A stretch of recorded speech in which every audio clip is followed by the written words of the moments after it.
A young billionaire spots a homeless boy asleep on the sidewalk in New York City, but when the kid wakes up and says, "I dreamed about you, your future is in danger," what happens next is truly chilling. The champagne bubbled in crystal flutes while the orchestra played at a discreet volume. Paul Moreau adjusted his bow tie and observed the grand ballroom filled with important people. Bright smiles, sparkling jewelry, conversations about business, politics, and the latest investments. Everything exactly as it should be. After all, the annual Entrepreneurs Gala in New York was the most anticipated event of the year. "Congratulations on the deal, Paul," said Jack Beaumont, patting him on the shoulder. $50 million for Moreau Enterprises. Who would have thought that little software company would go this far?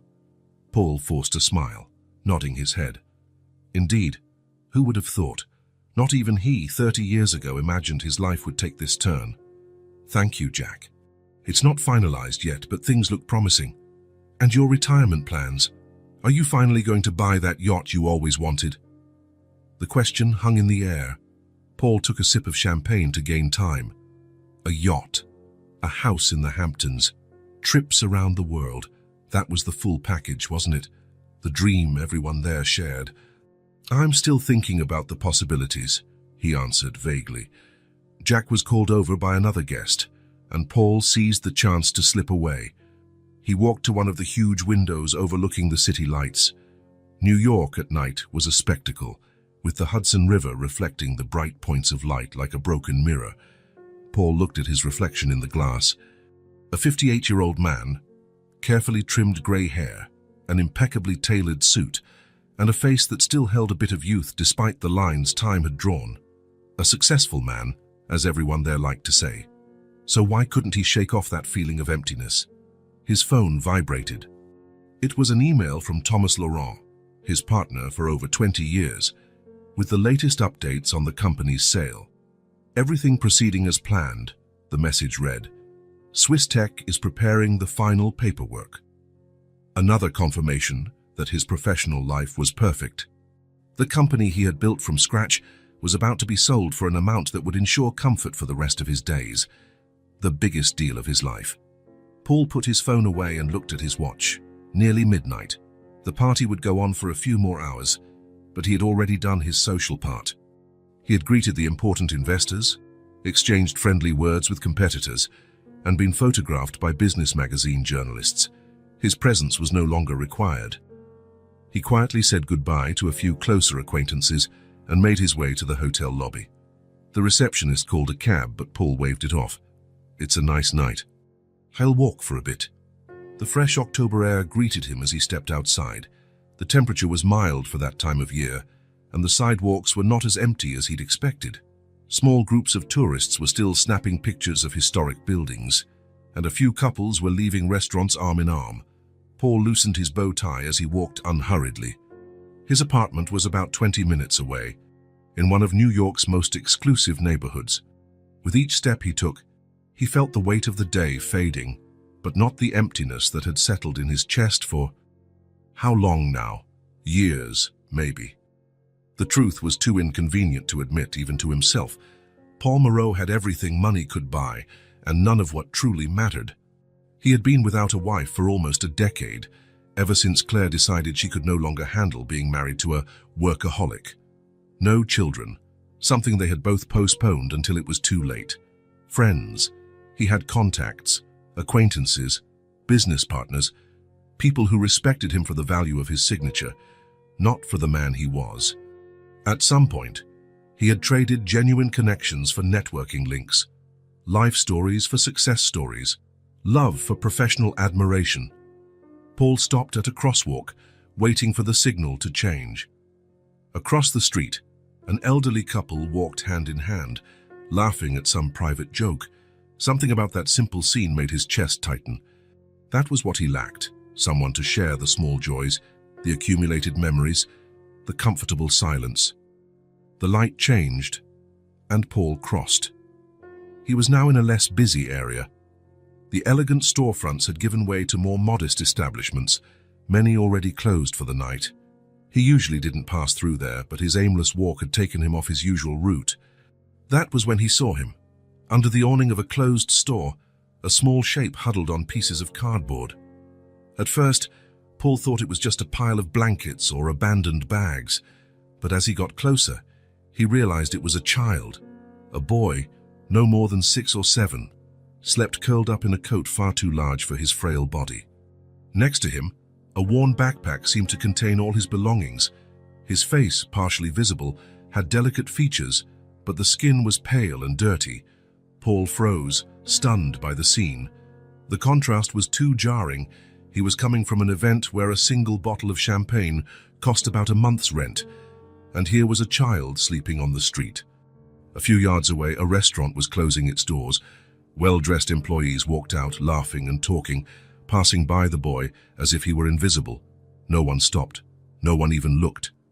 It was as if there was an unspoken agreement not to see what was right in front of them. Paul felt a wave of conflicting emotions: shock, pity, anger, helplessness. How was it possible, in the 21st century, in one of the most prosperous cities in America, for a child to be sleeping on the sidewalk? How could people just go on with their lives, ignoring that? And why had he never really noticed before? How can someone live like this? He muttered to himself, his voice almost inaudible. That was when it happened. As if he had heard Paul's words, the boy opened his eyes.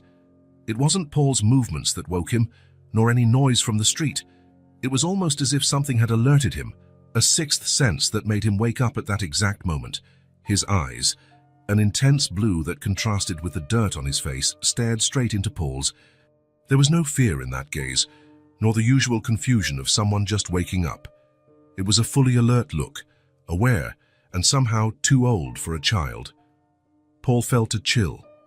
There was something in that gaze that completely disarmed him, made him feel exposed, as if the boy could see past his expensive suit and his facade of success. For a few seconds, neither of them moved. The world around them seemed frozen. Then the boy spoke, in a clear voice that did not match his fragile appearance. "I dreamed about you. Your future is in danger." The words hit Paul like a punch. He took a step back, his mouth slightly open, not knowing how to react. His rational mind immediately sought explanations. The boy was probably confused. Maybe he had mental issues, or it was just an unusual tactic to get some spare change. "What?" he finally managed, his voice betraying his unease. The boy kept staring at him, not blinking. "You're going to lose everything. Not because of what you did, but because of what you failed to see." Paul felt his throat go dry. This was absurd, of course, completely irrational. He was letting himself be affected by the words of a homeless child, probably coached by some adult to manipulate strangers. He forced himself to regain his composure and walked off quickly, passing by the boy without looking back. Yet the echo of those words seemed to pursue him, blending with the sound of his hurried footsteps on the sidewalk. "Your future is in danger." Ridiculous, he thought. Pure coincidence that the boy had said something like that precisely when he was about to close the biggest deal of his life. It meant nothing. But as he neared his elegant building, complete with uniformed doorman and illuminated facade, Paul could not shake the sense of unease. The emptiness he had felt during the party had turned into something heavier, more urgent. He entered his apartment, spacious, meticulously decorated by a famous interior designer, and was greeted by familiar silence. He tossed his jacket over the leather sofa and went straight to the bar B, pouring himself a whiskey. The amber liquid burned his throat but did not ease his tension. Paul walked over to the panoramic window, which offered a privileged view of the city.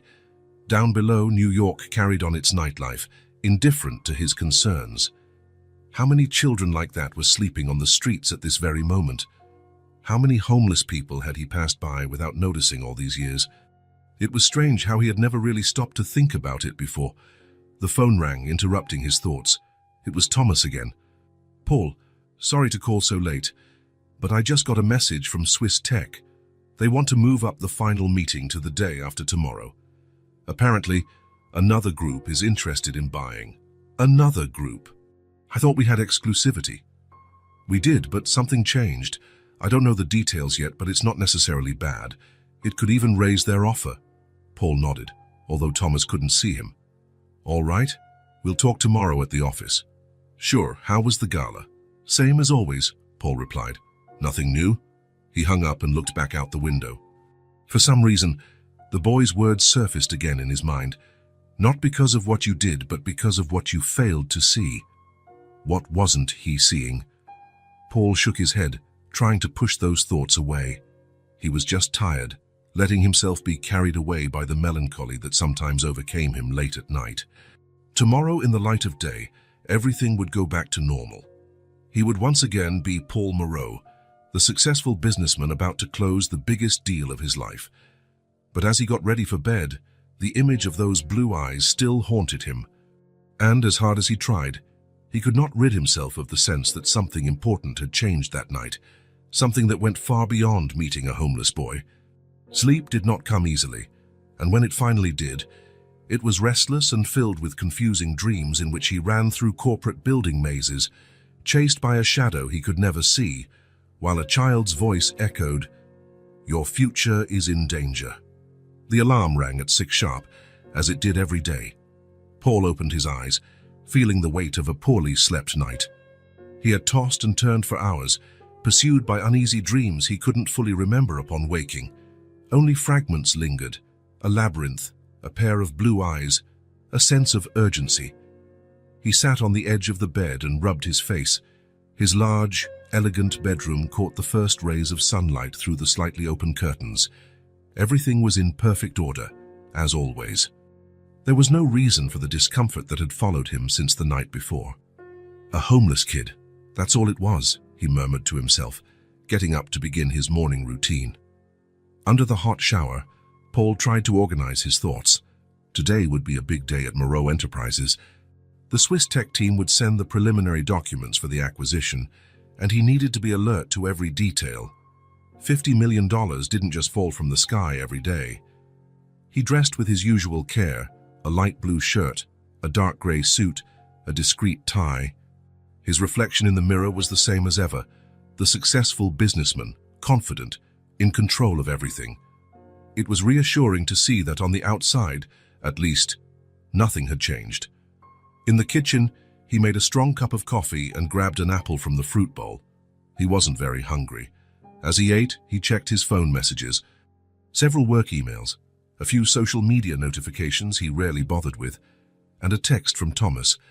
"Need to update you on Swiss tech news. Can we meet earlier at the office?" Paul replied affirmatively and finished his coffee. Picking up his car keys, he hesitated. Normally, he'd ask his driver to take him, but today he felt the need to drive himself. Perhaps having control of the steering wheel would help dispel the strange unease. Morning traffic in New York was relatively calm that day. Paul drove on autopilot, his body familiar with the route while his mind wandered. He passed the spot where he had seen the boy the night before, slowing instinctively. The awning was now empty. There was no sign of the child or his belongings. "I dreamed about you. Your future is in danger," the words returned, uncomfortably vivid. "Nonsense," he said aloud, pressing the accelerator again. He arrived at the Moreau Enterprises building 20 minutes later. The modern structure, its glass facade reflecting the cloudy sky, was a source of pride. Paul had personally worked with a renowned architect on its design 10 years ago, when the company began to grow exponentially. He parked in his reserved spot and greeted the security guard with a nod. In the elevator, he took a deep breath, preparing himself to play the familiar role everyone expected, the confident leader. "Good morning, Mr. Moreau," said Marie, his secretary, Kaz, when he stepped off the elevator. "Mr. Laurent is already in your office. He said it's urgent." Paul frowned. Thomas was already there. That was unusual, given that his partner rarely arrived before 9. "Thank you, Marie. Any messages?" "Yes, your lawyer called. He asked you to call him back as soon as you arrived. He said it's important." Paul felt a pang of worry.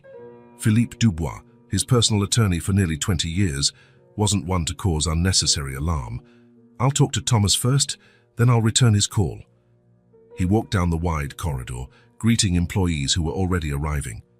The place was buzzing with activity, everyone appearing focused and efficient. That was what he had always strived to build, a productive work environment that wasn't oppressive. Unlike many tech startups, Moreau Enterprises maintained a healthy balance between innovation and stability. Entering his office, he found Thomas looking out the panoramic window. His partner turned upon hearing the door, revealing deep circles under his eyes and a tense expression at odds with his usual optimism. "Paul, finally, I tried calling you earlier." "My phone was on silent," Paul lied.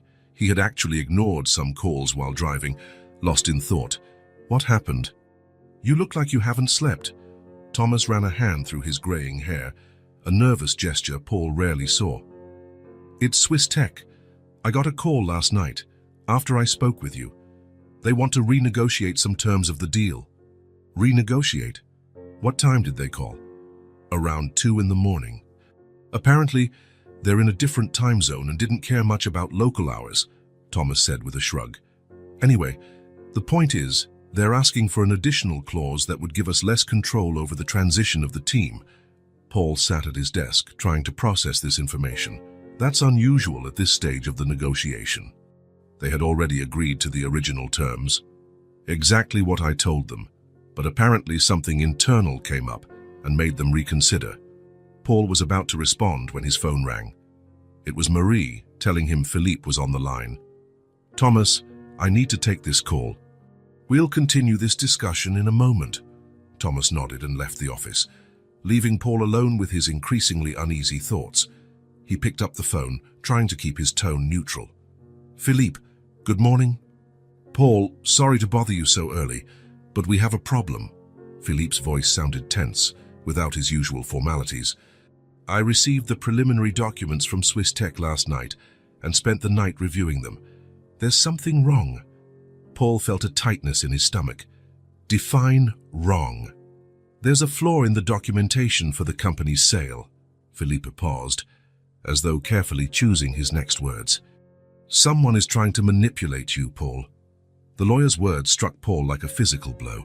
Immediately, the image of the boy on the sidewalk flashed through his mind, with his intense blue eyes and clear voice. "Your future is in danger." "Explain," he managed, his mouth suddenly dry. "Some of the financial terms have been subtly altered. If you signed without noticing, you would lose control over the company's key patents. Additionally, there's a hidden clause between the lines that would allow Swiss Tech to completely restructure the company without warning, meaning they could fire the entire original team if they wanted." "That makes no sense." "Why would Swiss Tech risk the entire deal with such an obvious maneuver?" "That's exactly the point, Paul. I don't think it's coming from Swiss Tech. The formatting of these documents is slightly different from the earlier ones, and the digital signature shows discrepancies. I think someone intercepted the original documents and tampered with them before they reached us." Paul was silent for a few seconds, trying to digest the information. His mind raced through possibilities, none of them pleasant. "Do you have any suspicion of who could be behind this?" Philippe sighed on the other end of the line. "It would have to be someone with access to the original documents and enough knowledge of the operation to know exactly what to alter. Someone inside." Paul's stomach sank even further. "Someone inside." The boy's words echoed. "Your future is in danger." "I'll investigate, Philippe. In the meantime, don't mention your suspicions to anyone, not even Thomas." "I want to verify a few things first." "Sure. I'll send you a detailed report of the changes I identified. Be careful, Paul. Whoever's doing this knows exactly what's at stake." After hanging up, Paul remained motionless in his chair, gazing at the New York skyline through his office window. The city seemed distant, as though he were observing it through a blurry lens. Philippe's words blended with the boy's cons, forming a warning he could no longer ignore. Paul checked his watch. 9:30. He had an executive board meeting at 11, just enough time to do what he needed. He grabbed his phone and jacket, then left his office in a hurry. "I'll be out for a few hours, Marie," he told his secretary. "If anyone asks, say I had a personal emergency." "Yes, sir. Should I inform Mr. Laurent?" Paul hesitated for a second. "No, I'll let him know later." He left the building and got into his car, feeling an urgency he hadn't felt in years. He drove through the streets of New York, retracing last night's route. He didn't know exactly what he expected to find, but something pushed him forward, an intuition he couldn't explain. When he arrived at the spot where he had seen the boy, he parked and got out to look around.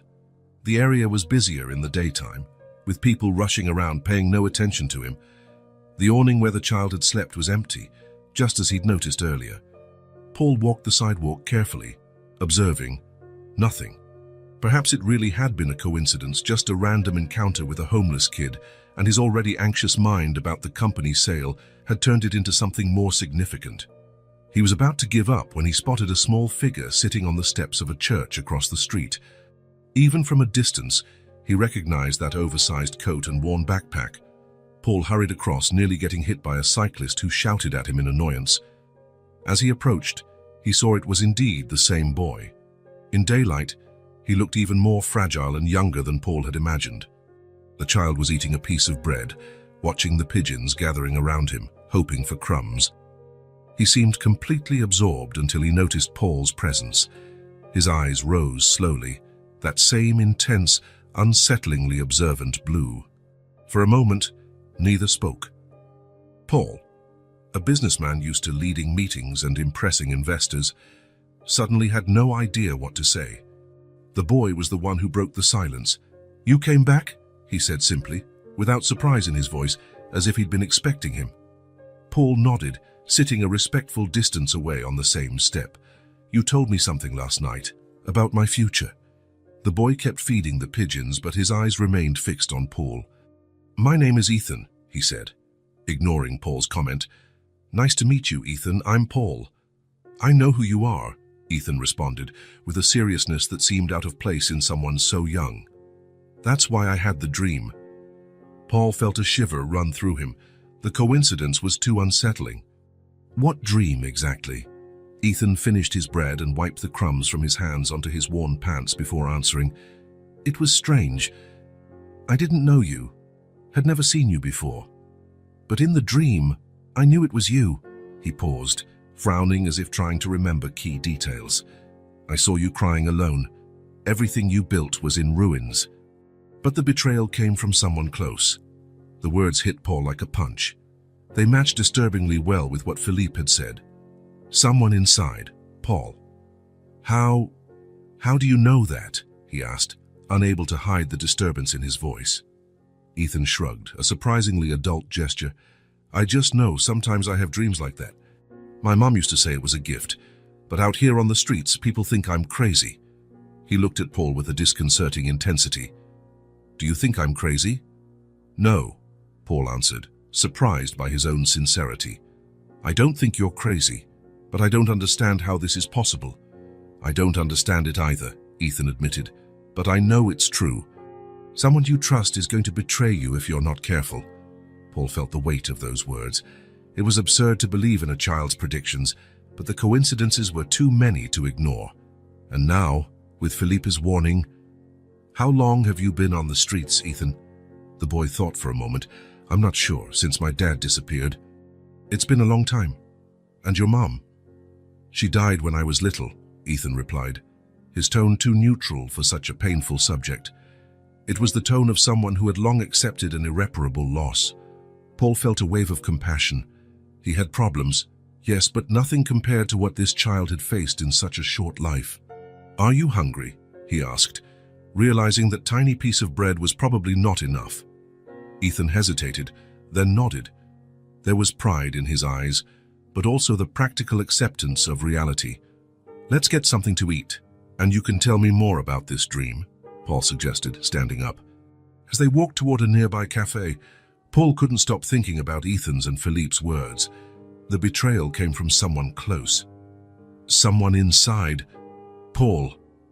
Pieces were starting to fit together, forming a disturbing puzzle. His phone vibrated in his pocket. A message from Thomas asking where he was, saying they urgently needed to discuss next steps with Swiss Tech. Thomas, his friend and partner for more than 20 years, the closest person he had. Paul looked at Ethan, who walked silently beside him, and felt a chill. The boy had come into his life like an unexpected messenger, and now, for the first time in a long while, Paul was truly afraid of what the future held. Paul sat in his home office, surrounded by piles of printed documents. It was nearly midnight, but sleep was nowhere near. His laptop displayed financial spreadsheets from Moreau Enterprises over the last 2 years, and beside it sat a half-empty bottle of whiskey, unusual for a man who rarely drank on weekdays.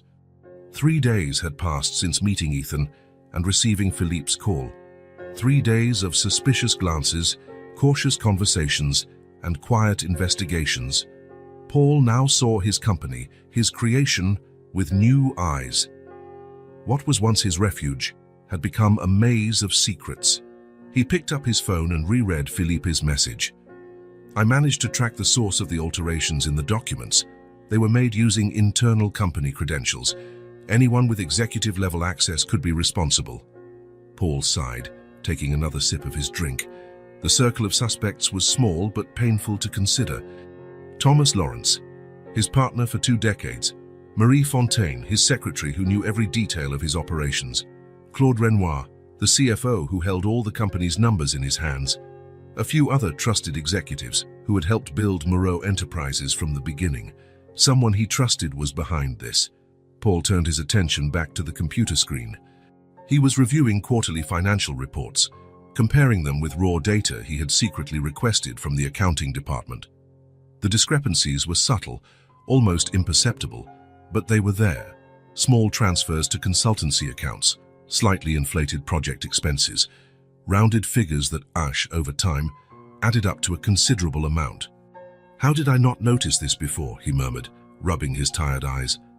The answer was simple and uncomfortable: trust. He had delegated detailed financial oversight years ago, focusing on the broader vision and strategy. His leadership style had always been based on trust and autonomy. It had worked well until now. His phone rang. It was Thomas for the 3rd time that night. Paul let it go to voicemail. He wasn't ready to speak with his partner, not until he had more clarity about what was going on. That afternoon's meeting with Swiss Tech had been tense.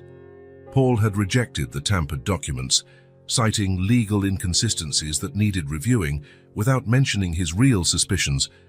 The Swiss company's representative had seemed genuinely confused, insisting that the documents they had sent were correct.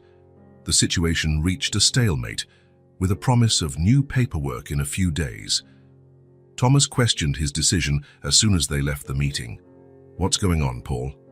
"We're risking the deal of our lives." Paul gave vague excuses about legal concerns, and Thomas didn't look convinced. The frustrated expression on his partner's face remained clear in his memory. Was it the look of a man genuinely worried about the company's future, or the mask of someone hiding his real intentions? A noise at the front door broke his train of thought. Paul froze, checking the time. Who would come to his home at that hour? He moved silently to the drawer of his desk and took out the small gun he kept for protection, something he never thought he'd actually use. Footsteps approached his office, and Paul aimed the gun at the door, heart pounding. The handle turned, and the door opened. "Paul?" It was the voice of Gabriel, his housekeeper, sounding surprised. "My God, what are you doing?" Paul immediately lowered the gun, both embarrassed and relieved. "Gabriel, I'm sorry. I wasn't expecting anyone at this hour." The middle-aged woman looked at him with maternal concern. "I forgot my scarf and came back to get it." "But are you all right?" Paul realized how disturbing the scene must appear. Him disheveled, drinking alone late at night, surrounded by papers, now brandishing a gun. "Yes, just too much work." "Go on home, Gabriel. It's late." After she left, Paul put the gun away and sat back down. His own reaction had scared him. In just a few days, he had gone from a confident businessman to a paranoid man, suspecting everyone around him. That thought brought him back to Ethan. The boy had vanished after their coffee meeting.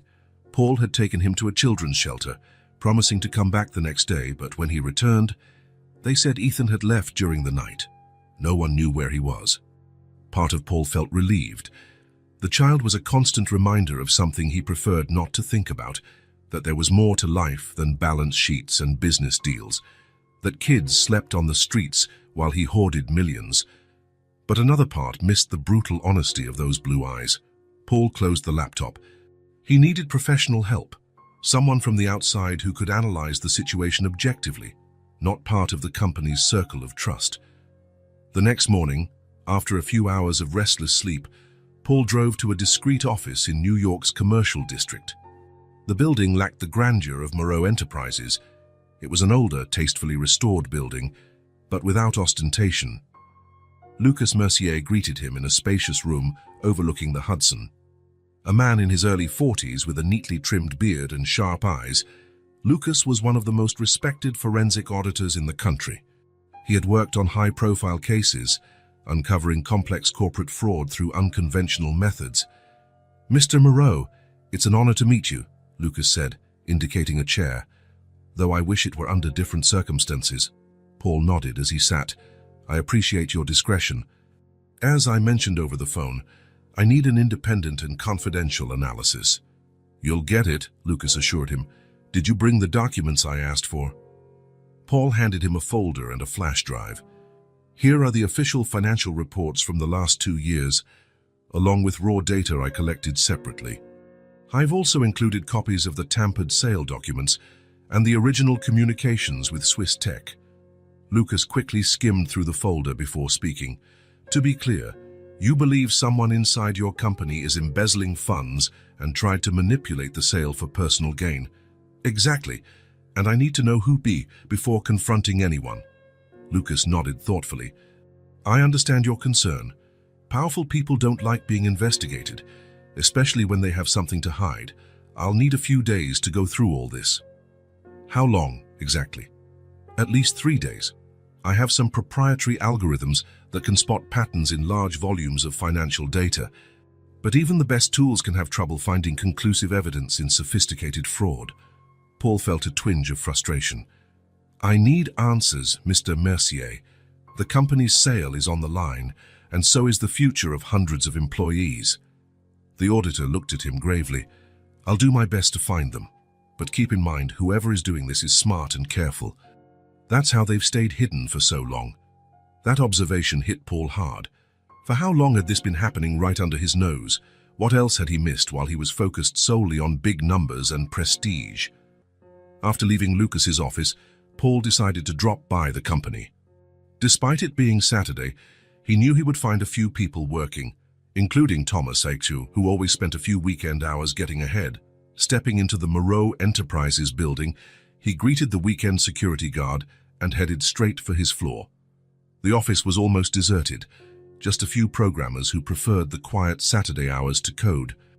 Paul passed Thomas's office and noticed the door ajar, but no sign of his partner. He continued on to his own office, where he found Marie organizing some documents.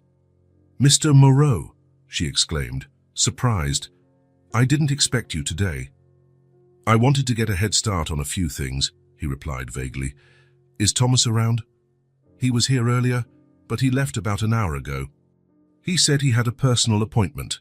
Paul nodded, watching his secretary with renewed scrutiny. Marie had worked with him for almost 15 years, witnessing the entire journey. She knew every aspect of the company and had access to confidential information. Could she be involved? "Is something wrong?" Marie asked, noticing his prolonged look. "No, nothing. I'm just tired," Paul forced a smile. "I'm going to review some Swiss Tech documents. Could you give me some privacy?" Once Marie left, Paul sat at his desk and powered up his computer. Using his administrative login, he started going through the access logs for the company's shared folders. He wanted to see who had accessed the sale documents in the days before they were tampered with. The logs showed multiple accesses: Thomas, Marie, Claude, and other executives. Nothing conclusive. Paul then checked the external communications logs for any suspicious contact with Swiss Tech or other companies possibly involved. Again, nothing unusual. Frustrated, Paul was about to give up when he noticed something odd in Thomas's email records. There was a series of communications with an unidentified address using a temporary email server. The messages had been deleted from the system, but the logs still showed their existence. Paul's heart raced. This could be innocent. Thomas dealt with many sensitive contacts, but the timing coincided with the problems in the documentation and was unsettling. He tried to access the email content, but it was gone. They had been thoroughly removed from the server. Someone had been careful to cover their tracks. A noise at the door made him look up. Thomas stood there, watching him with an unreadable expression. "Paul, surprised to see you here on a Saturday." Paul quickly closed the system window, feeling like a teenager caught doing something forbidden. "I was just going over some things for Monday's meeting." Thomas entered and sat in the chair across from Paul's desk. "We need to talk about what happened with Swiss Tech. You're acting strangely, Paul. What's going on?" It was the perfect moment to confront him, to ask about the deleted emails and inconsistencies, but something stopped Paul. He didn't have concrete proof, just suspicions. What if he was wrong? If Thomas was innocent, any accusation would destroy decades of friendship and partnership. "I'm just being cautious about the sale," he replied, avoiding his partner's gaze. "It's the biggest deal we've ever done. We can't afford mistakes." Thomas studied him for a moment, as if trying to read beyond his words. "I understand caution, but we also need to trust our partners. Swiss Tech is getting impatient. If we keep delaying, they might look elsewhere." "Then let them," Paul said, more firmly than he intended. "If they can't wait a few weeks for the largest acquisition in their history, maybe they're not the partners we want." Thomas raised his hands in a gesture of surrender. "As you wish, it is your company after all." "It always has been." There was something in Thomas's tone, maybe a hint of bitterness, that left Paul uneasy. "Your company," he had said, "not our company." A casual slip or a glimpse of hidden resentment. After Thomas left, Paul remained still, absorbing the conversation. Doubt grew like a shadow, slowly consuming the light of trust that once illuminated his professional relationships. His phone buzzed, a message from Lucas Mercier. "Found something in the financial records, notable patterns of transfers to offshore accounts. We need to talk in person." "Tomorrow, same place, 9 a.m. Paul put his phone away, feeling a mix of vindication and sadness. Part of him still hoped he was wrong, that this was a huge misunderstanding. But another part, increasingly larger, knew he had reached a point of no return.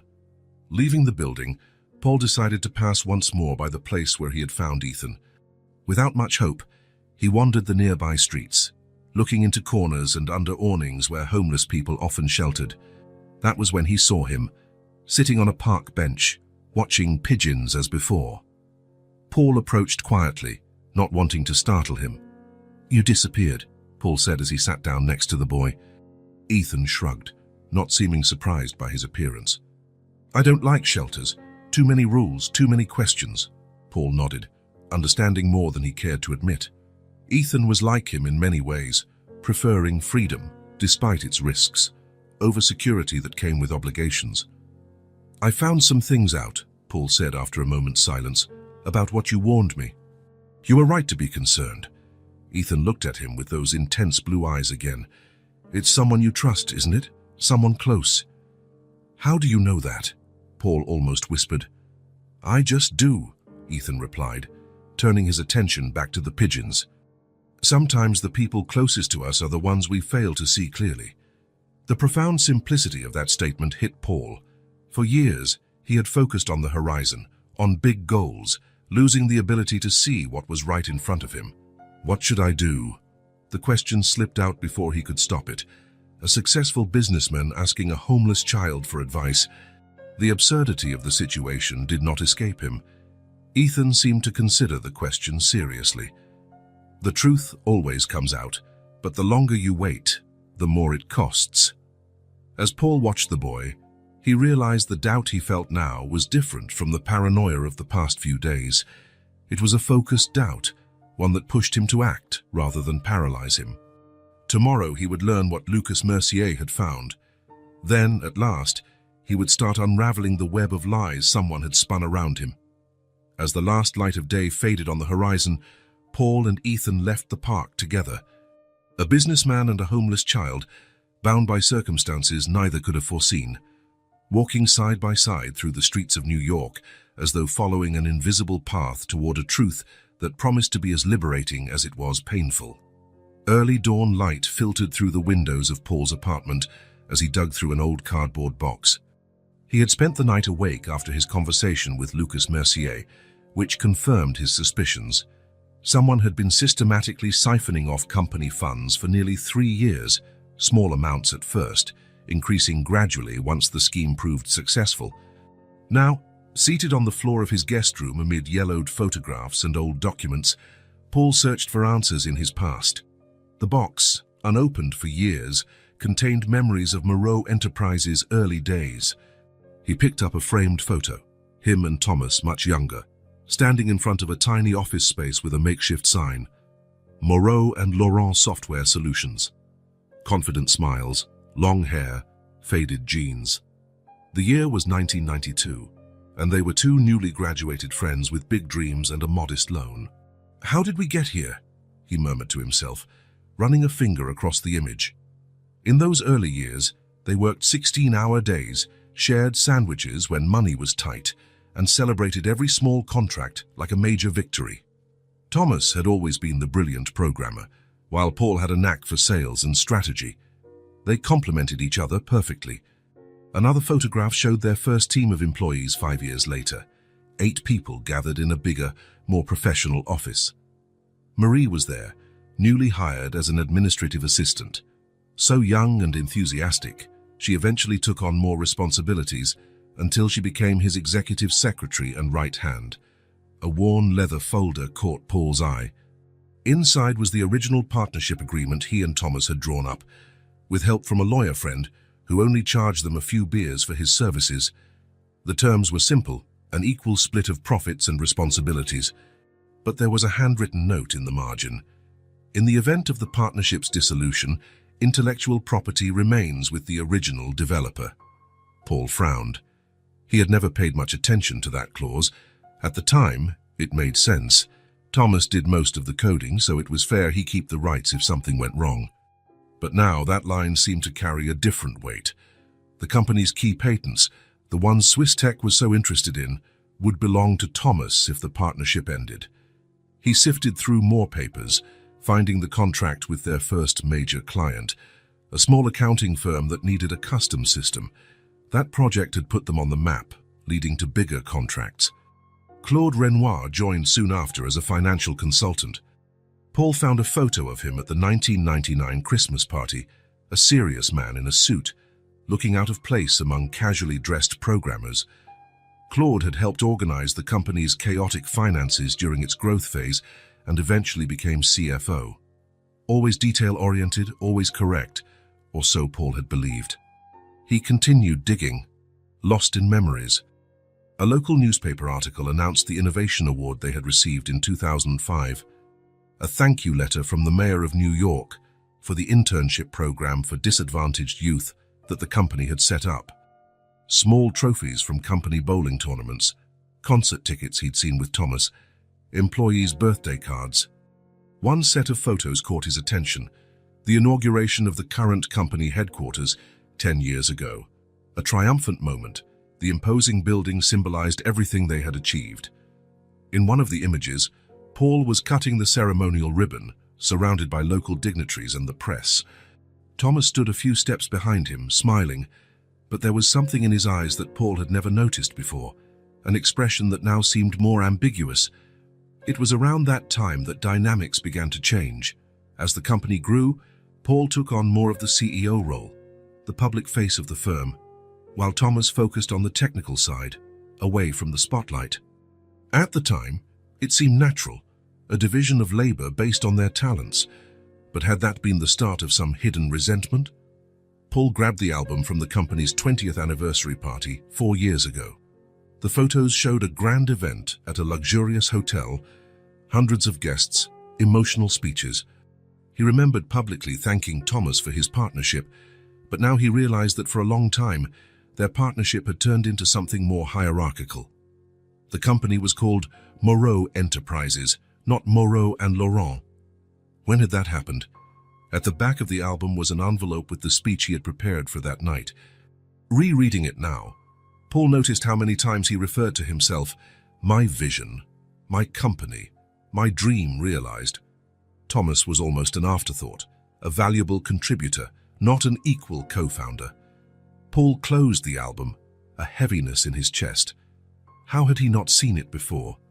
He was so absorbed in his own success story that he missed the subtle shifts in the relationships around him. The toughest question hovered in his mind. If Thomas was behind the embezzlement and attempts to manipulate the sale, Was it out of revenge? Did he feel neglected, forgotten, or was it pure greed? And what about Marie and Claude? Marie had been there almost from the start and had witnessed it all. Had she been loyal, or merely waiting for the right moment? Claude, with access to all the finances, did he have a motive to divert funds? Paul picked up a more recent photo, a Christmas dinner from last year. He was at the center, surrounded by smiling executives, a group of people he saw every day, with whom he shared major decisions, to whom he entrusted his legacy. How many of those smiles were genuine? The sun was fully up by the time Paul finally returned the photos and documents to the box. He felt exhausted, but also strangely clearer. The past he was revisiting now had layers of meaning he had never grasped. The empire he built wasn't just the result of his work and vision. It was a collective effort, formed by shared trust, by dreams intertwined with the dreams of others. And at some point on this journey, he started seeing it all as his own exclusive achievement. Perhaps that was the root of the betrayal, less in the cold numbers of the financial spreadsheets, and more in the small fractures in the relationships that held everything together. His phone rang, interrupting his thoughts. It was Lucas Mercier. "Mr. Moreau, I managed to trace one of the offshore accounts. We need to talk in person. I found something that might identify the person behind the embezzlement." Paul felt his heart race. "I'll be at your office in an hour." Before leaving, he looked once more at the photo of him and Thomas at the start of their journey. Two young men brimming with dreams and mutual trust. Could any sum of money be worth destroying a friendship like that? For him, no. But maybe Thomas's answer was different. With a sigh, he closed the box of memories and prepared to face the present, armed with a new perspective on a past that seemed both distant and yet so present in every decision that had led him to this point. 4 days had passed since Lucas Mercier's revelation, 4 days of investigations, discreet phone calls, and sleepless nights. Paul felt pressure mounting from all sides. Swiss Tech was growing impatient with delays, Thomas was questioning his decisions, and the truth was still murky about who was behind everything. That Thursday afternoon, Paul cancelled all meetings. He couldn't stand looking at familiar faces and wondering which of them was hiding a betrayal. He needed air, distance, something to remind him that there was a world beyond the glass walls of Moreau Enterprises. That was how he ended up driving aimlessly through New York streets until stopping near the park where he last saw Ethan. Without much expectation, he wandered around, checking benches, awnings, the corners where homeless people usually sheltered. To his surprise, he found the boy sitting on the steps of a small public library, flipping through an illustrated book. Paul approached slowly, not wanting to scare him. "Do you like books?" Ethan looked up, showing no surprise at seeing him. "This one has pictures of African animals. I've never seen a real elephant." Paul sat beside him, looking at the open page with a herd of elephants crossing a savanna. "I've seen them once, on a trip to Tanzania. They're even more impressive in person." Ethan's eyes lit up with genuine curiosity. "What do they sound like?" Paul smiled, trying to imitate the sound of an elephant, a comical mix of a trumpet and a deep sigh. Ethan laughed, a bright, surprisingly childlike sound for someone who usually seemed to carry the weight of the world on his shoulders. "I'm hungry," Ethan said simply, closing the book. "Me too. How about a snack?" They walked to a small cafe on the corner. Paul noticed how Ethan moved with the caution of someone used to being invisible, sidestepping people without drawing attention, always on guard. At the cafe, the boy devoured a sandwich and a slice of pie as though he hadn't eaten in days. Which was likely.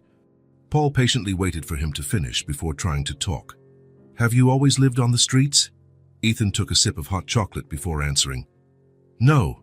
I used to live in a small apartment with my dad, but it was our home. He worked a lot. Sometimes I wouldn't see him for days when he had big projects." "What happened to him?" Ethan's expression hardened. "He disappeared. One day he left for work and never came back.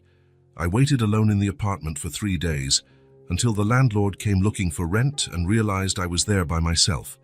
He called social services." Paul felt a knot in his stomach. "How old were you?" 4. That was 2 years ago. 2 years on the streets, bouncing between shelters and social workers, with no one who really cared. Ethan's reality was so far from Paul's that it seemed like another planet, not the same city.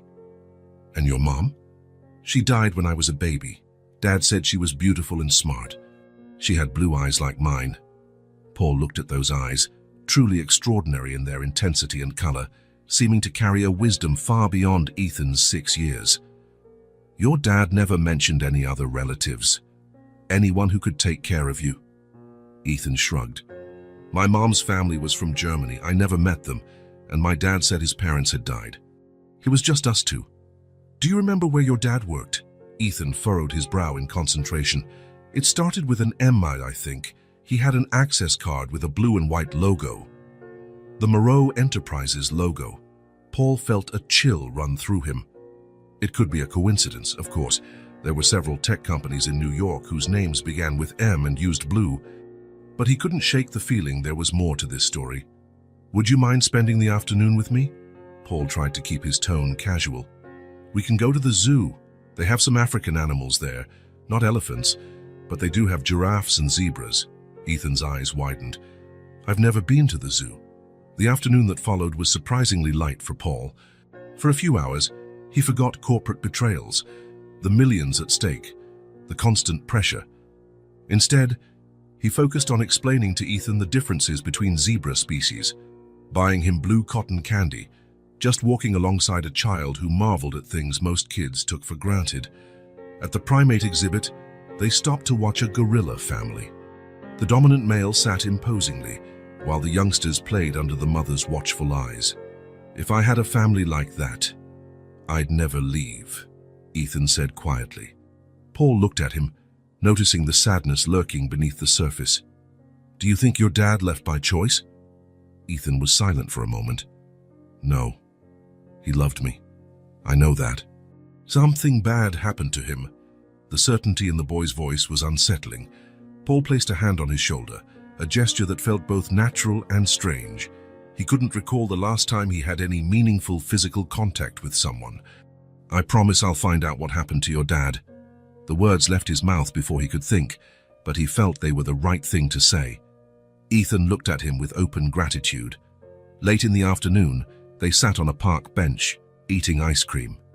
The sun was setting, casting a golden glow over the trees. "Where will you sleep tonight?" Paul asked. "I have a place," Ethan answered vaguely. Paul knew that a place likely meant another awning, another bench, another hidden corner of the city. "I have a guest room that's empty. You could stay there." Ethan looked at him warily. "Why?" The question was simple but profound. Why would a millionaire businessman offer shelter to a homeless kid he barely knew? Paul considered before answering. "Because you remind me of something I'd forgotten." "What?" "That life isn't all about business and money." Ethan seemed to measure his sincerity. "Just for tonight," he said finally. "Tomorrow, I'll go back to the streets." Paul nodded, respecting his terms. On the drive to his apartment, he glanced in the rearview mirror at the small passenger observing the city with wide eyes. Two survivors of the world, Paul thought. One with everything except what truly mattered. Another with nothing yet possessing a clarity Paul lost long ago. Maybe, amid the chaos his life had become, this unlikely bond was exactly what they both needed. The bluish light of the computer monitor was the only illumination in Paul's home office. 3 in the morning, and he was still there, rummaging through digital files, comparing reports, searching for patterns he might have missed before. Ethan slept on the couch in the corner, wrapped in a wool blanket. It had been a week since the boy spent that first night at his apartment, and now it almost felt like he had always been there. Paul rubbed his tired eyes. The final report from Lucas Mercier had arrived the day before, confirming his suspicions that funds had been diverted systematically for almost 3 years. The report also pointed to a likely culprit, but the evidence was circumstantial. Paul needed more. The screen showed a list of Moreau Enterprises employees over the last 5 years. Somewhere in that list was David Fisher, Ethan's father. Paul had promised to investigate and intended to keep his word. His eyes glazed over from so many names until he finally found what he was looking for. David Fisher, senior programmer, hired in March 2017, terminated in May 2023, exactly 2 years ago. Official reason: job abandonment. Paul clicked to open the personnel file. The photo showed a man in his mid-30s, dark hair, intense blue eyes like Ethan's. Performance reviews were stellar, with enthusiastic comments from managers about his technical skill and dedication. Not the type of person to simply walk away from his son. Paul checked who had been David's direct supervisor, Claude Renoir, who at the time was both CFO and acting IT manager. Strange, Paul thought. Claude came from a finance background, not tech. Why would he directly supervise a programmer? In the internal communication records, Paul found multiple emails between David and Claude in the weeks leading up to his disappearance, mostly technical, regarding security updates to the company's financial system. Nothing suspicious at first glance. Paul was about to close the file when he noticed something: an email from David to HR, dated 2 days before he vanished. The subject was simple: concerns about internal procedures. There was no reply, at least officially. Even stranger, there was no body text, only the subject, as if someone had deleted the content but forgotten to erase the record. "What were you trying to report, David?" Paul murmured. A small sound made him turn around. Ethan was awake, watching him with sleepy eyes. "Did you find anything about my dad?" the boy asked, voice husky with sleep. Paul hesitated. He didn't want to give false hope, but he also didn't want to lie. "I found his record in the company. I'm trying to figure out what happened to him." Ethan nodded, as though that was exactly what he expected. He discovered something bad, didn't he? Something he shouldn't have seen. Paul felt a chill. The boy's intuition was unsettling. Why do you think that? He was worried those last few weeks. He'd talk on the phone in a low voice, close his computer when I walked into the room. One night, I overheard him saying he couldn't stay quiet. That too much was at stake. Paul turned back to the computer, growing more uneasy by the second. There was definitely a connection here, he was sure of it. David Fisher had discovered the embezzlement. He had tried to alert someone, then he vanished. "Let's get back to sleep, Ethan. We'll keep digging tomorrow." The next morning, Paul arrived early at the office. He had left Ethan in his apartment with Gabrielle, who seemed delighted by the boy's presence. "It's finally bringing some life to this house," she had remarked. His first stop was the IT department. He needed to speak with someone who had worked directly with David Fisher. After a few questions, he found Antoine, an older programmer who had been at the company for over 10 years. "David Fisher? Of course I remember him," Antoine said when Paul asked in private.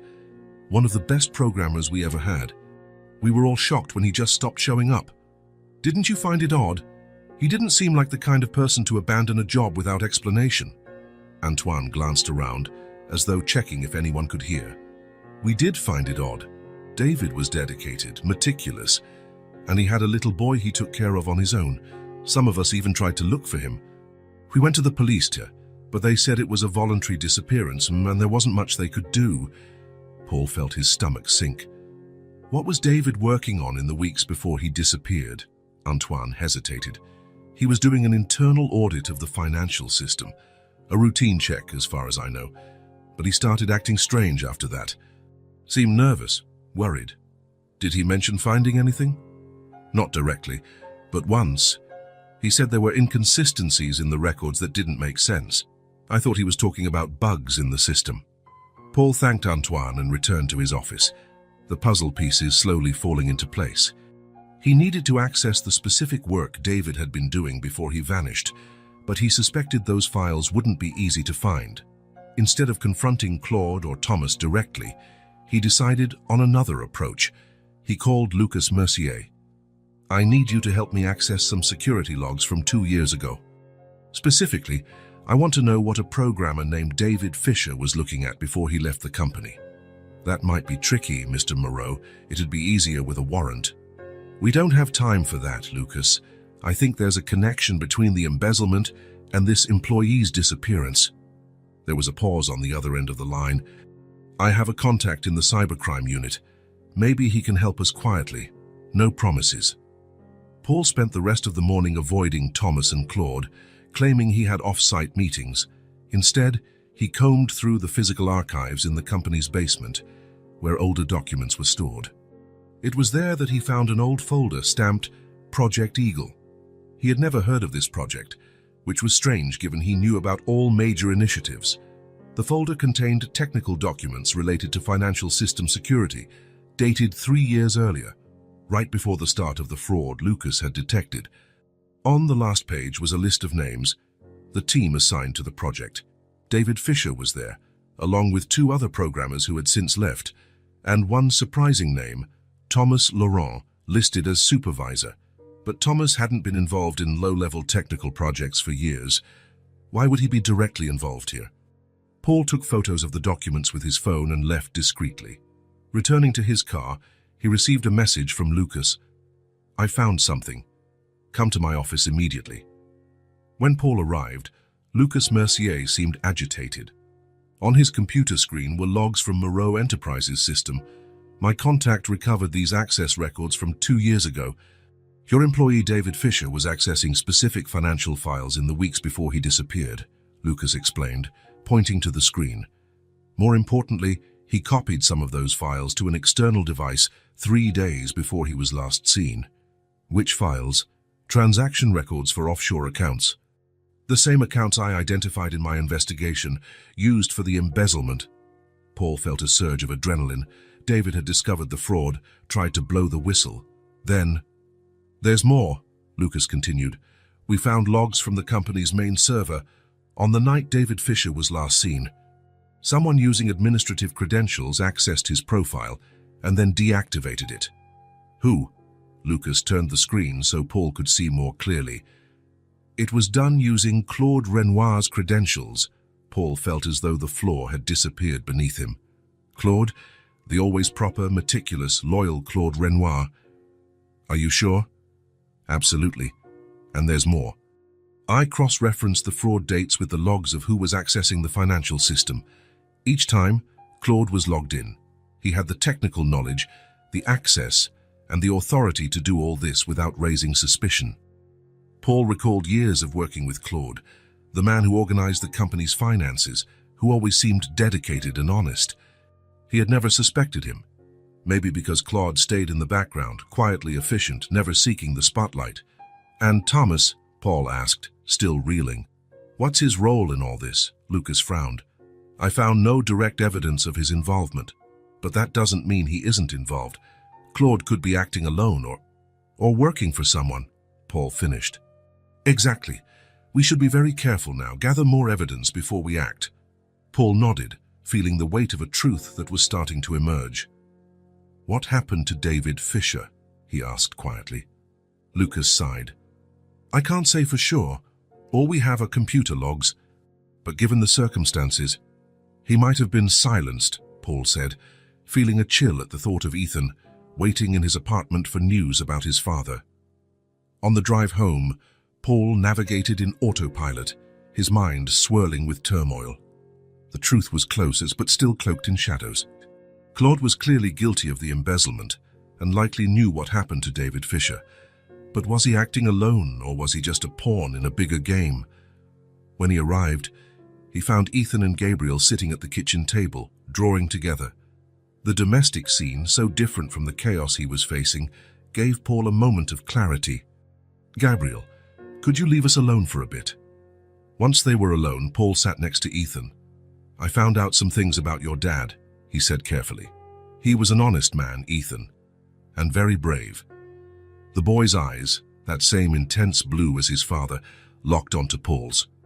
"What happened to him?" Paul hesitated.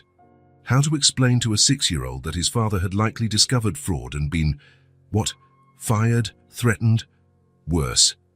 "Your dad uncovered something wrong at the company where we both worked, something powerful people wanted to keep secret. He tried to do the right thing." Ethan absorbed the words, an age-defying understanding reflected in his gaze. "So he's not coming back, is he?" he asked simply. Paul felt his throat tighten. "I don't know, Ethan, but I promise I'll find out the whole truth, and I'll make sure justice is done." That night, after Ethan fell asleep, Paul spent hours in his office, organizing the evidence he had. He needed a carefully crafted plan. He couldn't just accuse Claude without concrete proof and a strategy to discover if others were involved.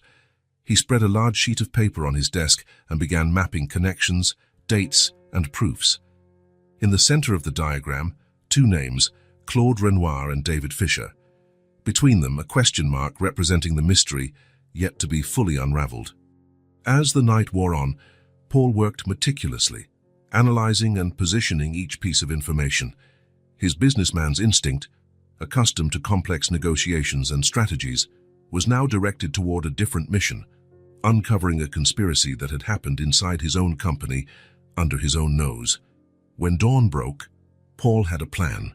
He would be patient, methodical, discreet. He would not confront anyone directly until he had every piece.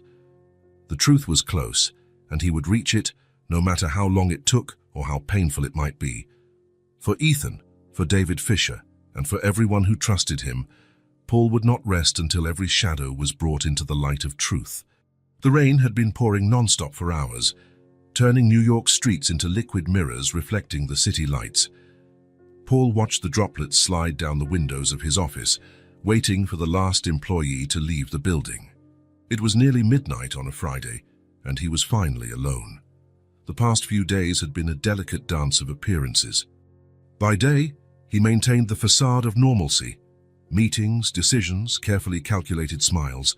In the shadows, he gathered evidence, followed leads, prepared for the decisive moment. Claude Renoir showed no sign of suspicion. He carried on his meticulous work as always, presenting impeccable reports, providing measured financial advice. It was almost surreal for Paul to see this man, now known to be the mastermind behind a million-dollar fraud, acting with such composure. The phone rang, interrupting his thoughts. "Mr. Moreau, this is Antoine from security. The building is empty, as you requested." "Thanks, Antoine. You can go home." "I'll set the security system myself when I leave." Paul hung up and took a deep breath.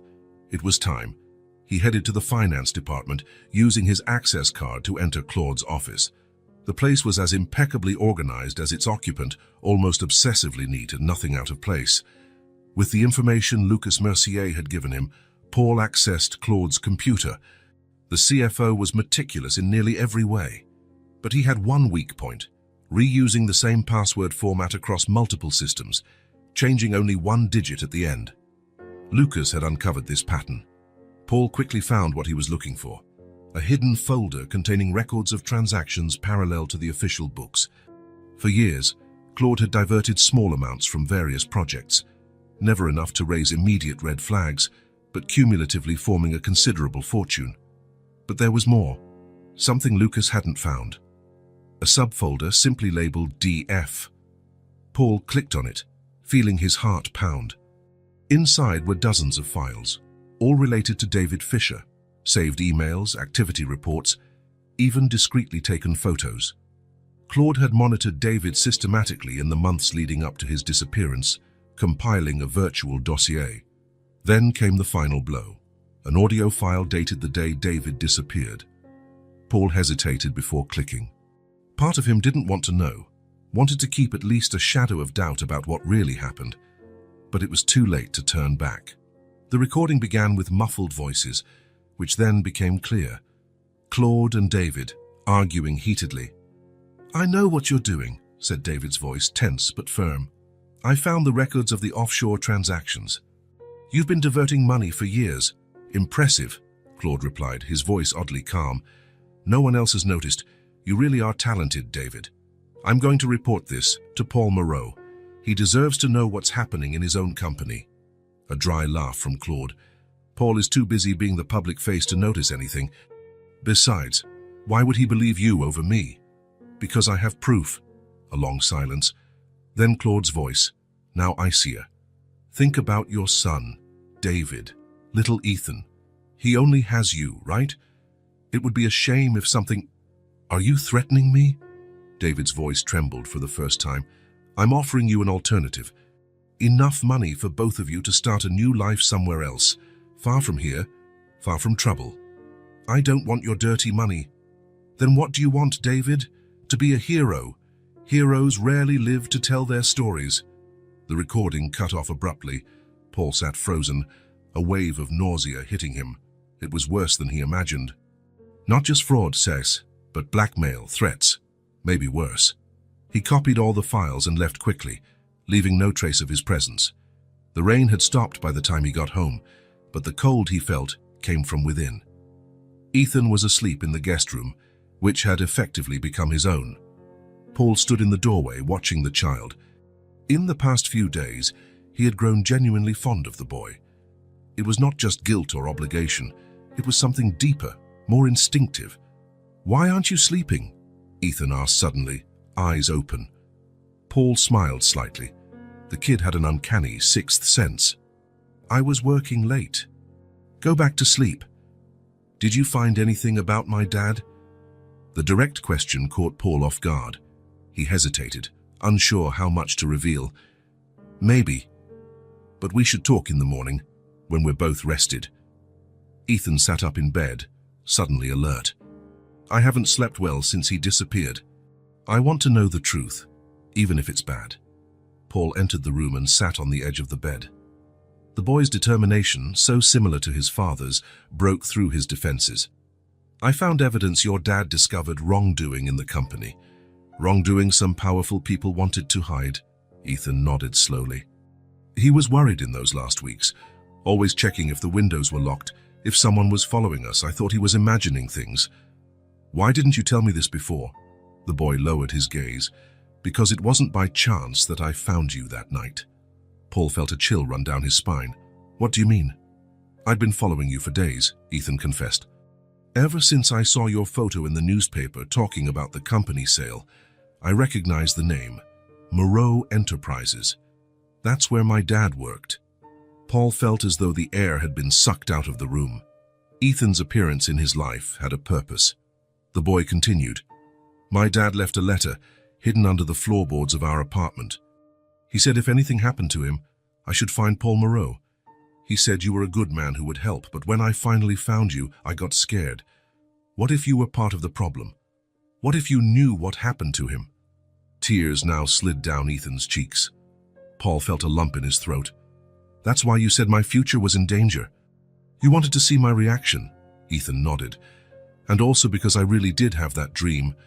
I saw you sad, everything falling apart around you." Paul took a deep breath, absorbing the gravity of the revelation. It hadn't been chance or fate.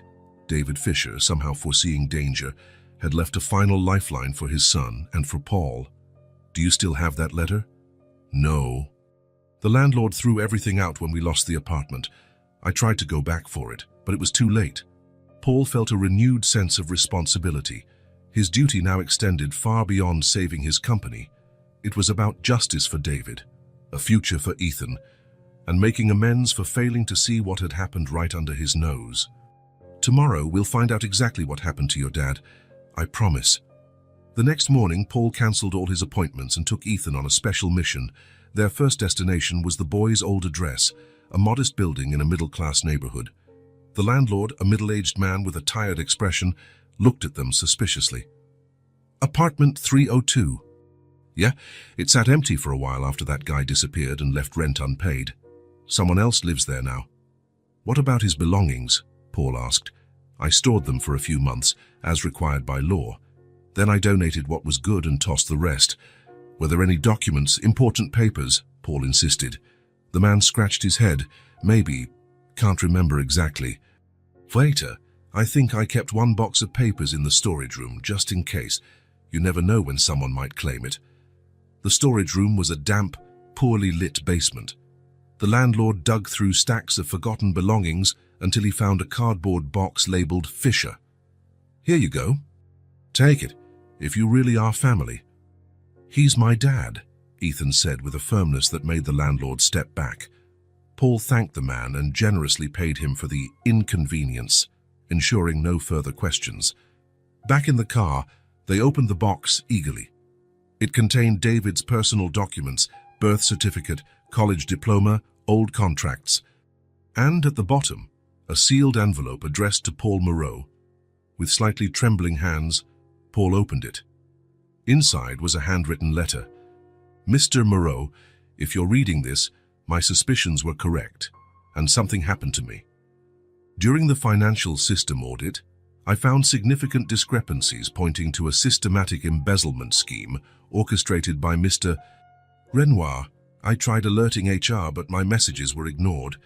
I gathered concrete evidence and stored it on a drive I've hidden. Only my son knows where it is. Our secret treasure. I ask that you take care of Ethan if I can no longer do it. He is all I have, and I fear the people involved in this scheme won't hesitate to use my son against me.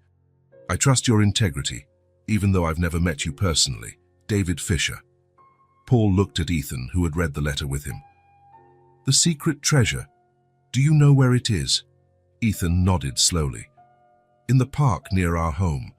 There's a big tree with a hollow trunk. We used to hide things there. It was our game.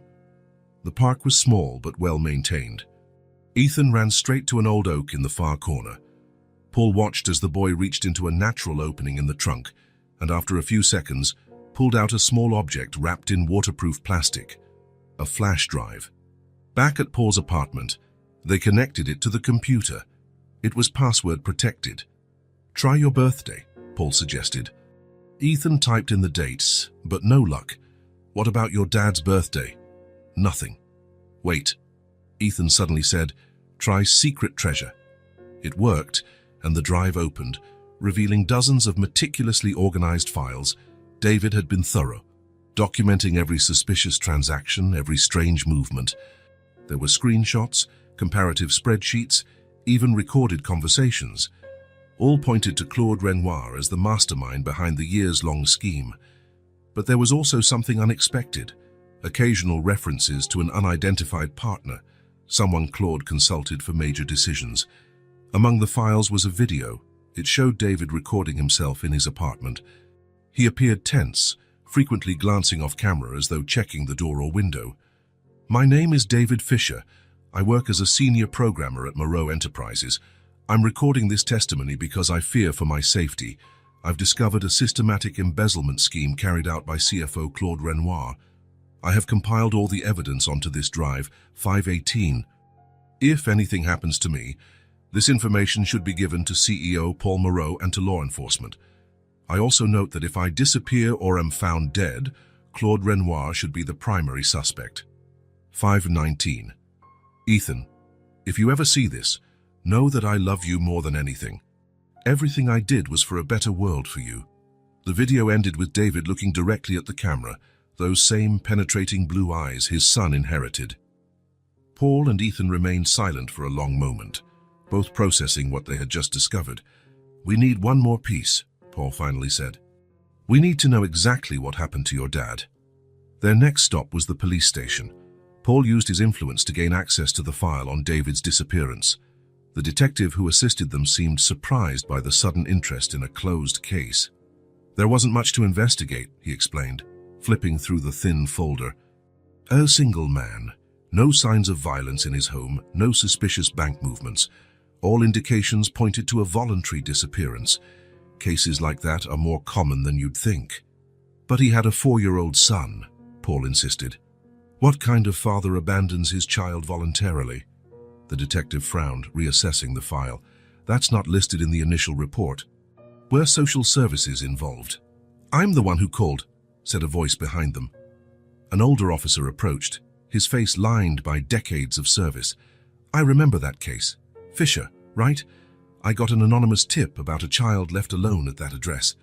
When we arrived out, it was just the boy alone for a few days. We called social services, but we couldn't find the father or any relatives. Didn't you think that was suspicious? Paul asked, frustration clear in his tone. The officer shrugged. Look, we don't have the resources to dig into every single abandonment case, especially when there's no obvious sign of a crime. What if I told you I have evidence he was threatened before he disappeared? That caught the police's attention. In the following minutes, Paul explained the situation, omitting only the fact that he had proof directly implicating Claude. The detective typed rapidly into his computer. There's an update here that wasn't added to the physical file. A body was found in the Hudson 6 months after Fisher disappeared, partially decomposed, so conclusive identification was impossible at the time. But the DNA was preserved. We can compare it to Ethan's, Paul said, looking at the boy, who stood stoically by his side, taking in every word with impressive maturity. 3 days later, the confirmation arrived like a silent blow.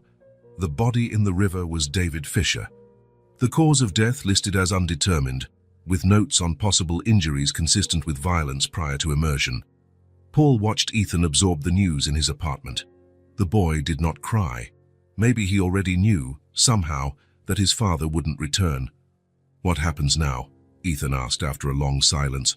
Paul sat beside him, placing a gentle hand on his shoulder. "Now we seek justice. For your dad, for you, for everyone who got hurt." As Ethan finally allowed himself to cry, clinging to Paul, the reality hit him with devastating clarity. The scheme that almost ruined his company began long before he realized, and the person who betrayed him likely bore responsibility not only for corporate crimes but also for Ethan's father's tragic fate. And for the first time since this all began, Paul saw it wasn't just about saving his company or his reputation. It was about rebuilding a world that had collapsed for a child who, against all odds, had found his way to him when they both needed it most. The weight of responsibility pressed on his shoulders, but it also drove him forward.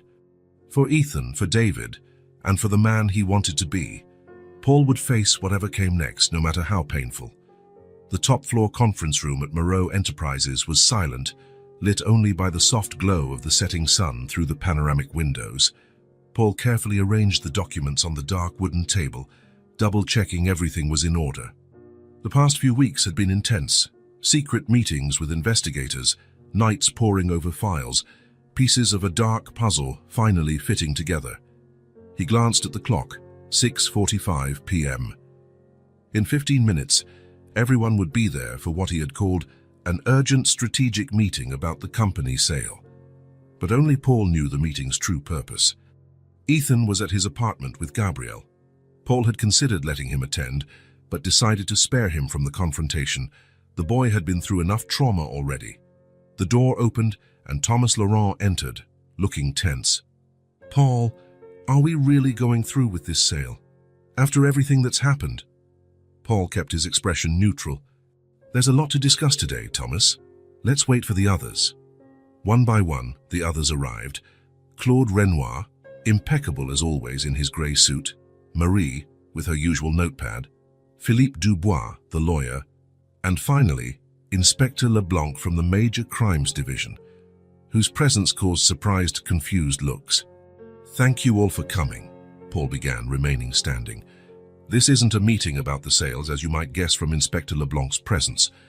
We're actually here to discuss a series of crimes committed within Millionaire Enterprises over the past few years." A heavy silence filled the room. Claude adjusted his tie, an almost imperceptible sign of discomfort. Thomas frowned, looking genuinely puzzled. "In recent months, I've discovered evidence of systematic embezzlement of company funds, document tampering, and possibly something much worse, the disappearance and death of an employee who threatened to expose these activities." Paul opened a folder and placed a photo on the table. David Fisher, a senior programmer, disappeared 2 years ago. His body was found in the Hudson 6 months later, showing signs of violence. Thomas swallowed hard, looking at the photo. "What does that have to do with us, Paul? It was a closed police case, as far as I know." "It has everything to do with us, Thomas. David discovered financial irregularities in our company. He tried to report them, and he paid with his life." Paul then laid out the documents found with Ethan, the meticulously compiled evidence by David, suspicious transactions, emails, recordings. All of this points to a long-term, carefully planned embezzlement scheme carried out by someone with privileged access to our finances. Everyone's eyes instinctively turned to Claude, who remained expressionless. "And recently," Paul continued, "that same person tried to manipulate the company's sale to Swiss Tech, inserting clauses that would allow him to continue the scheme even after the acquisition." Finally, Claude spoke, his voice controlled. "Are you accusing me, Paul?" "Based on documents found by some homeless kid.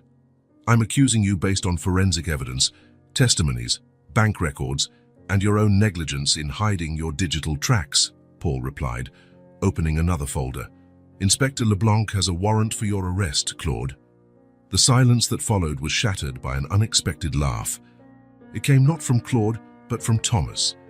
"Ever so meticulous and direct, aren't you, Paul?" Thomas said, shaking his head. "That's why you were able to build all this. You focus on the obvious, while ignoring what lurks in the shadows." Paul felt a chill. There was something in Thomas's voice he'd never heard before. "What are you talking about, Thomas?" Thomas leaned back, suddenly relaxed, as though a heavy weight had been lifted from his shoulders. "Claude is guilty, of course. He diverted the funds, tampered with the documents, even confronted Fisher that night. But do you really think he acted alone? That he had the strategic vision to plan all this?" Claude looked at Thomas, his mask of indifference finally cracking. "You promised—" "I promised to protect you if you followed my instructions to the letter," Thomas interrupted coldly. "But you failed, didn't you? You left clues, got too nervous when that nosy programmer started asking questions." Paul stared in disbelief, the reality rearranging itself before his eyes. "Thomas, all this time, it was you." Thomas smiled, but the smile never reached his eyes. "You renamed the company Moreau Enterprises. You didn't even keep our name. Remember that original contract we signed? In the event of partnership dissolution, intellectual property remains with the original developer. I wrote the code that launched this company, but who got the glory? Who became the face of the company? Who made all the major decisions without consulting me?" The revelation hit Paul like a physical blow. Thomas, his oldest friend, his partner from the start. "So this is about resentment, wounded pride." "It's about justice," Thomas replied, his voice thick with long-held bitterness. "You systematically shut me out of important decisions, relegated me to a secondary role in the company we built together. The money was just a bonus. What I really wanted was to reclaim control of what we created." Claude looked increasingly anxious. "Thomas, this wasn't the plan. You said we'd just recover what was yours by right, without involving—" "Shut up," Thomas snapped. "You're just an accountant with privileged access, easily replaced.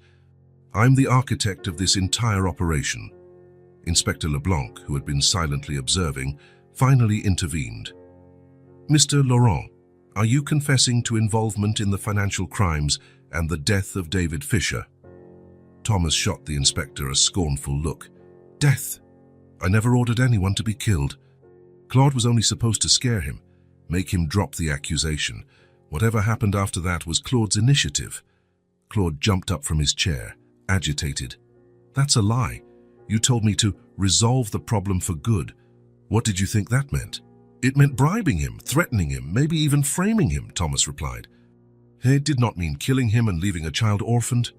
Claude's face reddened with anger. "You knew exactly what would happen. Fisher wouldn't take a bribe. He was too honest. You pushed me, said everything was at risk, that I'd be exposed too if he talked."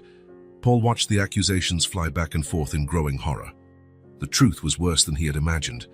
Not only corporate fraud and obstruction of justice, but manipulation, conspiracy, a man dead, a child's life destroyed. "Enough," Paul interrupted, voice trembling with contained anger. "Both of you will face justice for every crime you committed. And I will personally make sure you pay for what you did to David Fisher and his son," Inspector LeBlanc signaled, and two police officers waiting outside entered the room. "Claude Renoir, Thomas Laurent, you are under arrest for corporate fraud, embezzlement, document tampering, and obstruction of justice," announced the inspector. "You will be held in custody while we investigate your involvement in David Fisher's death." As the officers handcuffed the two men, Thomas looked directly at Paul. "You know what your mistake was, Paul. Confusing success with deserving. You really believed you deserved all this more than I did." Paul held his gaze. "My mistake was trusting you blindly, Thomas. It was forgetting that a partnership only works with mutual respect. But your mistake was far greater. You betrayed not just me, but yourself and everything we built together." As the police led Thomas and Claude away, the room fell into a heavy silence. Marie seemed shocked. Philippe scribbled furiously, processing the legal repercussions of everything he'd just witnessed. "We'll need formal statements from everyone," said Inspector LeBlanc. "And you, Mr. Moreau, will have to answer many questions in the coming days." Paul nodded, feeling the weight of the events bearing down on him at last. I'll do whatever it takes to ensure justice is served." When everyone left, Paul remained alone in the conference room, gazing at the New York skyline through the windows. The city had begun turning on its lights, golden dots in the twilight.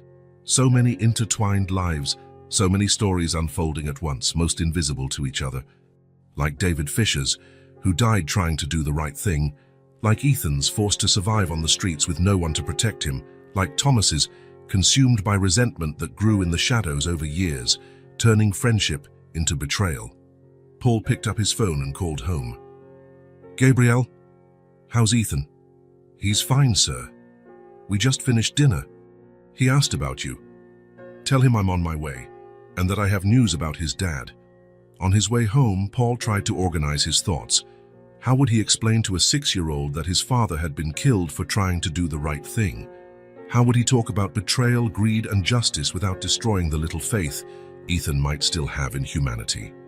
When he reached the apartment, he found Ethan waiting anxiously in the living room. "Did you find out who hurt my dad?" he asked immediately.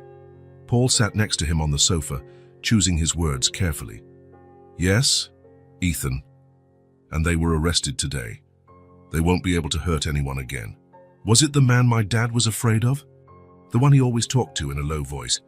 "Yes, he was involved, but there was someone else too, someone who gave him orders." Ethan's eyes, so much like his father's, bored into Paul's with that same unsettling intensity. "Did they admit it? Did they say what they did to him?" Paul hesitated, but decided Ethan deserved the truth, adapted to what he could understand. They argued with each other, trying to blame one another. "But what matters is we have proof now, and they'll be punished by law." Ethan took it all in silently, then, to Paul's surprise, suddenly hugged him. It was a tight, desperate embrace, as though he were finally allowing all the bottled-up pain to flow out. "Thank you," the boy whispered through sobs. "My dad was right about you." Paul embraced him back, feeling the small shoulders shake with tears. Something changed in him at that moment, a profound and irreversible transformation. All his corporate achievements, his wealth, his prestige, none of it compared to making a real difference in the life of a child who had suffered so much. In the days that followed, while the case unfolded publicly, Thomas and Claude in pre-trial detention, the company undergoing a thorough audit, newspapers speculating on the scandal's details, Paul made a life-changing decision. One quiet afternoon, as he watched Ethan do homework at the kitchen table, he had recently enrolled in a regular school, Paul sat next to him. "Ethan, have you thought about the future? About where you'd like to live permanently?" The boy looked up from his math worksheet. "I like it here. It's quiet, and you have lots of books." Paul smiled. "I've been thinking, what if you stayed here for good? With me?" Ethan frowned, giving the question his characteristic serious thought. "Like a real family. Exactly like a real family. I would be your legal guardian, and eventually, if you wanted, we could talk about adoption. You'd be my dad." The simplicity of the question affected Paul deeply. "I'd never replace your biological father, Ethan. David will always be your dad, and we'll keep his memory alive. But yes, I'd be a second father to you, someone who'd always be by your side, taking care of you, helping you grow." Ethan thought for a moment, his young face serious and contemplative. "I think my dad would like that. He used to say, 'Families can have different shapes.'" Paul felt a lump in his throat. "Your dad was a very wise man." That night, after Ethan went to bed, Paul began outlining a new idea. Inspired by his experience with the boy and horrified by how easily children like him fall through the cracks, he planned a foundation. It wouldn't just be another charity to ease his social conscience. It would be a concrete project to help vulnerable kids, offering not just temporary shelter, but quality education, psychological support, and real future opportunities. The David Fisher Foundation would start in New York, but Paul already envisioned expanding to other cities, even other countries. He would use his fortune, his contacts, and his influence for something truly meaningful. As for Moreau Enterprises, he decided not to sell. After the dust settled and investigations concluded, he would reorganize the company, creating a more transparent and ethical structure. A portion of the profits would be permanently allocated to the foundation, linking his corporate past to his new purpose. In court, months later, Paul testified against his former friends and colleagues. He saw Claude Renoir admit to killing David Fisher in exchange for a reduced sentence. He heard Thomas Laurent, still arrogant despite overwhelming evidence, deny knowledge of the murder, though he admitted orchestrating the financial fraud. Ethan did not attend the trial. Paul insisted on sparing the boy that final chapter, allowing him to begin forming new, brighter memories. When the sentences were finally handed down, 17 years for Claude on homicide and financial charges, 12 years for Thomas as the fraud ringleader, Paul felt no triumph or vengeance, only a deep sadness at the waste of potential, talent, and life. Leaving the courthouse for the last time, with the case finally over, Paul found Ethan waiting on the sidewalk, holding Gabriel's hand. "Is everything settled?" the boy asked. Paul nodded. "It's all settled. Now we can move on." Ethan smiled, a rare, precious grin that lit up his whole face. "Where are we going now?" Paul took the boy's small hand in his own. "How's Ethan? We're going home." And as they walked together under the New York sun, Paul realized that after decades building his company, he had finally found something infinitely more valuable, a higher purpose, a chance at redemption, and the kind of genuine human bond no amount of business success could ever provide. A family. If this story touched your heart, subscribe to the channel and turn on notifications so you don't miss the next ones. Leave a like because it helps this story get recommended to more people. See you in the next story.